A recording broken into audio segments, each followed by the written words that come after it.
Desalojo de gases de combustión. Centrales termoeléctricas.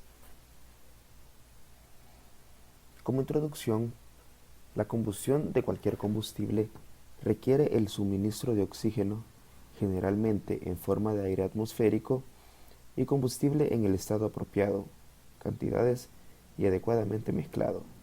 Si bien la combustión con oxígeno puro es apropiada para algunos procesos, el alcance de este documento es para la combustión de combustible y aire. Hay varias formas de reunir los componentes de la combustión. Una forma, como en una hoguera, es simplemente permitir que el combustible y el aire se encuentren entre sí. Otra forma es usar una fuente mecánica para provocar el flujo de aire y combustible, es decir, un ventilador o soplador. Una forma final de combinar aire y combustible es confiar en los desequilibrios de presiones naturales generados por las diferencias de la temperatura o las diferencias de velocidad para inducir flujos de aire o gas. Cada uno de estos enfoques tiene ventajas y desventajas. Clasificación y definición de corrientes de aire. Los desequilibrios de presión descritos en la introducción se utilizan para generar un flujo de fluido, conocido como corriente de aire. Un fluido fluirá desde un área de alta presión a un área de menor presión cada vez que exista un gradiente de presión. Hay que aprovechar este hecho para mover fluidos a través de un sistema. Hay varias formas de efectuar esto, generalmente clasificadas como de tiro forzado y tiro natural. Primero, es importante definir y aclarar alguna terminología. Es comprensible que haya alguna confusión sobre los términos tiro natural, tiro forzado o tiro inducido, entre otros, debido principalmente al hecho de que no hay un acuerdo general sobre lo que significan. Por lo tanto, para los fines de este documento se aplicarán las siguientes definiciones y diferenciaciones. Un fluido menos denso se elevará en una comparación con un fluido más denso. La densidad de un gas está inversamente relacionada con la temperatura aparente, lo que significa que con el aumento de la temperatura el fluido se vuelve menos denso. El diseño de una chimenea funciona según este concepto. Los gases cálidos y menos densos, a medida que el fondo de un conducto gana flotabilidad debido al aumento de la temperatura, y se elevan a través de la chimenea. Al hacerlo, se desarrolla un gradiente de presión y los gases continuarán fluyendo por la chimenea siguiendo el gradiente de presión. Este fenómeno se conoce como tiro natural, es decir, ocurre naturalmente, sin un impulso externo. Un subconjunto importante de tiro natural es el tiro inducido. Aquí, un fluido a alta presión pasa a través de un venturi, que lo restringe, generando una presión negativa, arrastrando así otro fluido. Una aplicación clásica de este principio es un carburador. El fluido de aire induce un flujo de gasolina para proporcionar una mezcla combustible. En conclusión, un tiro que requiere algo de fuerza externa se llama tiro forzado.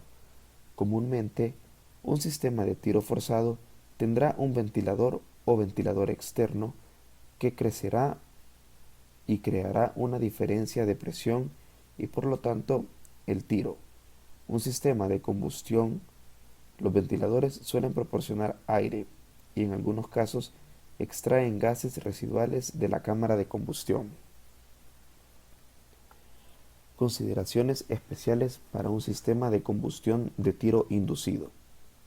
El carburador, como se mencionó anteriormente, es un dispositivo simple, utilizado para obtener una mezcla combustible de aire y combustible mediante la creación de un tiro inducido.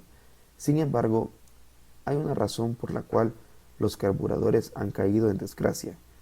Funcionan bien en un punto preciso para una mezcla exacta de aire-combustible y una velocidad de disparo específica. Sin embargo, si algún parámetro cambia, por ejemplo, temperatura o densidad del aire fuente de presión o de combustible, el carburador funciona de manera menos eficiente. Además, no es fácil alterar las características del sistema de combustión, forma de la llama, capacidad, entre otros. Si el proceso cambia por alguna razón, un cambio correspondiente en el sistema de combustión no se logra fácilmente. La combustión adecuada requiere una cierta masa de aire para una determinada masa de combustible. Un sistema de tiro inducido proporciona un volumen dado de aire para un volumen dado de combustible. Mientras no cambien las condiciones, el volumen administrado por la diferencia de presión inducirá por el flujo también permanecerán constantes. Sin embargo, si algún parámetro físico cambia, la masa entregada cambiará y no será posible lograr una combustión óptima. Tenemos, por ejemplo, un sistema que utiliza aire ambiente. Se supone que es a 60 grados Fahrenheit como estándar para la combustión. Cuando la temperatura del aire cambia, la densidad y por lo tanto la cantidad de masa en un volumen dado cambiará.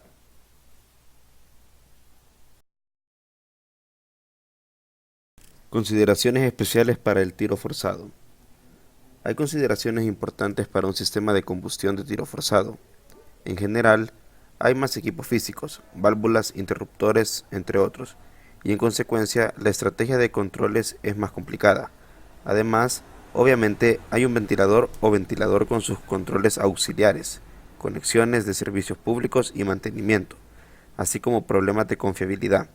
Por ejemplo, una forma de abordar el problema de la confiabilidad es usar un ventilador de turbina de vapor como respaldo en caso de pérdida de la electricidad.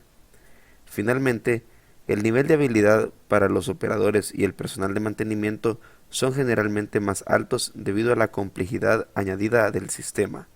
Sin embargo, en la mayoría de los casos, los beneficios disponibles de un sistema de tiro forzado, como reducción de emisiones, mejor uniformidad, flexibilidad operativa y de combustible, mayor eficiencia, mayor seguridad, entre otros, superan por mucho sus desventajas.